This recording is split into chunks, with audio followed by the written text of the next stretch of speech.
MCC ಕೌನ್ಸಿಲಿಂಗಲ್ಲಿ participate ಮಾಡಿದ್ರೆ ನಿಮಗೆ ಸೀಟೇ ಸಿಗಲ್ಲ ಅಂತ ಕೆಲವೊಬ್ಬರು ಹೇಳ್ತಾ ಇದ್ದಾರೆ ಅಂತ ಯಾರೋ ಕಮೆಂಟ್ ಸೆಕ್ಷನಲ್ಲಿ ಬರ್ತಿದ್ರು.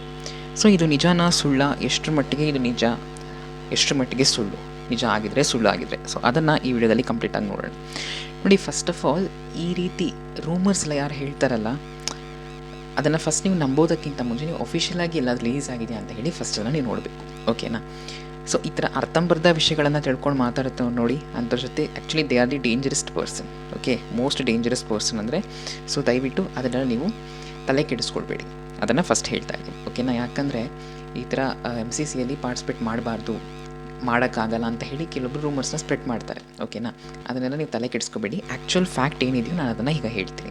ನೋಡಿ, MCC ಕೌನ್ಸಿಲಿಂಗ್ ಏನಿದೆಯಲ್ಲ ಅದು ಆಲ್ ಇಂಡಿಯಾ ಮೂಲಕ ಅದನ್ನು ನಡೆಸ್ತಾರೆ. ಅದ್ರ ಬಗ್ಗೆ ಕಂಪ್ಲೀಟ್ ಡೀಟೇಲ್ಸ್ ನಾನು ಪ್ರೀವಿಯಸ್ ವಿಡಿಯೋದಲ್ಲಿ ಕೊಟ್ಟಿದ್ದೀನಿ. ನಿಮಗೆ ಗೊತ್ತಿಲ್ಲ ಅಂದರೆ ಡಿಸ್ಕ್ರಿಪ್ಷನಲ್ಲಿ ಲಿಂಕ್ ಕೊಟ್ಟಿರ್ತೀನಿ, ಅದನ್ನು ನೀವು ಚೆಕ್ ಮಾಡ್ಕೋಬೋದು, ಓಕೆನಾ. ಯಾಕೆ ಅವ್ರು ಆ ಥರ ಹೇಳಿರ್ಬೋದು ಅನ್ನೋದಕ್ಕೆ ಒಂದು ರೀಸನ್ ಇದೆ ನನ್ನ ಹತ್ರ, ಓಕೆನಾ. ಯಾಕೆ ಪಾರ್ಟಿಸಿಪೇಟ್ ಮಾಡಬಾರ್ದು ಅಂತ ಹೇಳ್ತಾರೆ, ಮೋಸ್ಟ್ಲಿ ಅವ್ರು ಬೇರೆ ಥರ ಹೇಳಿರ್ಬೋದು, ನಿಮಗೆ ಬೇರೆ ಥರ ಅರ್ಥ ಆಯಿತು ಏನೋ ಅಂತ ನನಗೆ ಗೊತ್ತಿಲ್ಲ, ಬಿಕಾಸ್ ನಾನು ಅದನ್ನು ಕೇಳಿಸ್ಕೊಂಡಿಲ್ಲ. ಸೊ ನಾನು ಏನು ಪಾಸಿಬಿಲಿಟೀಸ್ ಇರ್ಬೋದು ಅಂತ ಹೇಳ್ತೀನಿ ನೋಡಿ. First of all India counselling ಅನ್ನೋದು ಇದು ಏಮ್ಸ್ ಆ್ಯಂಡ್ ಜಿಪ್ಪರ್ ಅಂತಹ ಕಾಲೇಜಸ್ಗೆ ಜಾಯ್ನ್ ಆಗೋಕ್ಕೆ ಮೇಯ್ನಾಗಿ ಅದನ್ನು ಪಾರ್ಟಿಸಿಪೇಟ್ ಮಾಡಬೇಕಾಗತ್ತೆ. ಇಲ್ಲ ಅಂದರೆ ಬೇರೆ ಸ್ಟೇಟಲ್ಲಿ ಹೋಗಿ ಪಾರ್ಟಿಸಿಪೇಟ್ ಮಾಡಬೇಕಾದ್ರೆ ನಾವು ಅದನ್ನು MCCಯಲ್ಲಿ ಪಾರ್ಟಿಸಿಪೇಟ್ ಮಾಡಬೇಕಾಗತ್ತೆ. ಅದೇ ರೀತಿ ನಮಗೆ ಸ್ಟೇಟಲ್ಲಿ ಡೊಮಿಸೈಲ್ ಇಲ್ಲ, ನಾನು ಬೇರೆ ಸ್ಟೇಟಲ್ಲಿ ಹೋಗಿ ಮಾಡಬೇಕು ಅಂತ ಇಷ್ಟ ಇದ್ದರೆ ಅಂಥವರು ಆಲ್ ಇಂಡಿಯಾ ಕೌನ್ಸಿಲಿಂಗಲ್ಲಿ ಪಾರ್ಟಿಸಿಪೇಟ್ ಮಾಡೋಕ್ಕಾಗತ್ತೆ, ಓಕೆನಾ. ಇದರಲ್ಲಿ ಮಾಡಬಾರ್ದು ಅಂತ ಏನೂ ರೂಲ್ಸ್ ಇಲ್ಲ, ಓಕೆನಾ. ಯಾರು ಬೇಕಾದರೂ ಮಾಡ್ಬೋದು.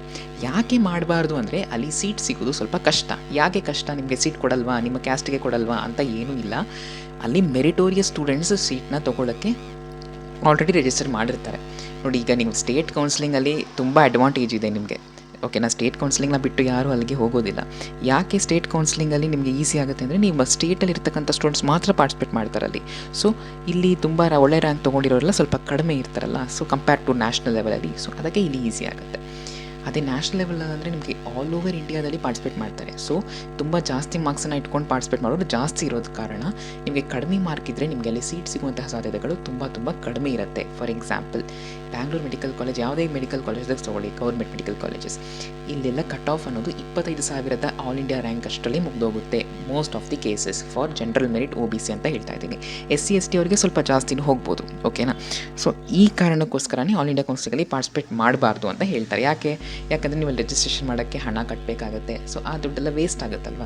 ಸೊ ಆದ ಕಾರಣಕ್ಕೆ ಹೇಳಿರಬಹುದೇ ಹೊರತು ಪಾರ್ಟಿಸಿಪೇಟ್ ಮಾಡ್ಬೋದು ಅಂತ ಏನೂ ರೂಲ್ಸ್ ಇಲ್ಲ. ನಿಮ್ಗೆ ಇಷ್ಟ ಇದ್ದರೆ ಮಾಡಿ, ಇಲ್ಲ ಅಂದರೆ ಬಿಡಿ, that is up to you, ಓಕೆನಾ.